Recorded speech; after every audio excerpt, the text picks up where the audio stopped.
আজকের ভিডিওটিতে আলোচনা করব বিখ্যাত মোটিভেশনাল স্পিকার সন্দীপ মহেশ্বরী স্যারকে নিয়ে। 1980 সালের 28শে সেপ্টেম্বর সন্দীপ মহেশ্বরীর জন্ম হয় ভারতবর্ষের রাজধানী দিল্লিতে। তার বাবা রূপকিশোর মহেশ্বরী ছিলেন একজন অ্যালুমিনিয়াম ব্যবসায়ী। তার মা শকুন্তলা মহেশ্বরী ছিলেন একজন সাধারণ গৃহকর্ত্রী।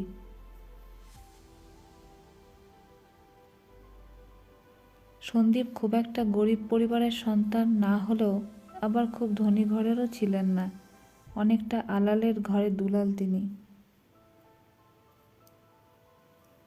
সন্দীপ ছোট থেকে মেধাবী ছাত্র ছিলেন, কিন্তু তিনি নিজের উপর সন্তুষ্ট ছিলেন না কখনোই। তিনি নিজের মধ্যে থাকা ইতিবাচক দিকগুলির থেকে নেতিবাচক দিকগুলিকে বেশি করে দেখতে পেতেন। তিনি যখন 10ম শ্রেণীতে পড়তেন, দুর্ভাগ্যবশত তার বাবার ব্যবসা বন্ধ হয়ে যায় এবং সংসারের দায়ভার সেই অপরিণত বয়সেই তার কাঁধে এসে পড়ে।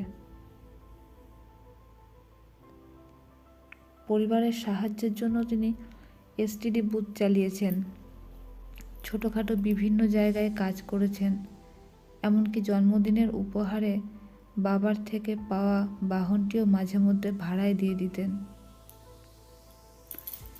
11 ক্লাসে পড়াকালীন রুচি নামের একটি মেয়ের সাথে তার সম্পর্ক হয়। স্কুল জীবনের সেই ভালোবাসার মেয়েটি আজ তার স্ত্রী রুচি মহেশ্বরী। সন্দীপ মহেশ্বরী জীবনে বহুবার হোঁচট খেয়েছেন, সফলতা একবারও তার মুখ চেয়ে দেখেননি, কিন্তু তিনি জীবনে শিখেছিলেন অনেক কাজ। কথায় আছে না, জীবনে আমরা যা যা শিখি তা কখনো ব্যর্থ হয় না। কলেজে পড়ার সময় সন্দীপ পার্ট টাইম মডেলিং করতেন, সেখান থেকেও তাকে চূড়ান্ত ব্যর্থতার সম্মুখীন হতে হয়। এর ফলে ফটোগ্রাফিতে তার ঝোঁক থাকার কারণে ফটোগ্রাফিতেই পাকাপাকিভাবে নিজের কেরিয়ার গড়ার সিদ্ধান্ত নেন তিনি। 7,000 টাকার একটি ক্যামেরা কিনে 7 দিনে ফটোগ্রাফি কোর্স করে নিজের জীবনযাত্রা শুরু করেছিলেন তিনি। 2003 সালে ওয়ার্ল্ড রেকর্ড করেছিলেন।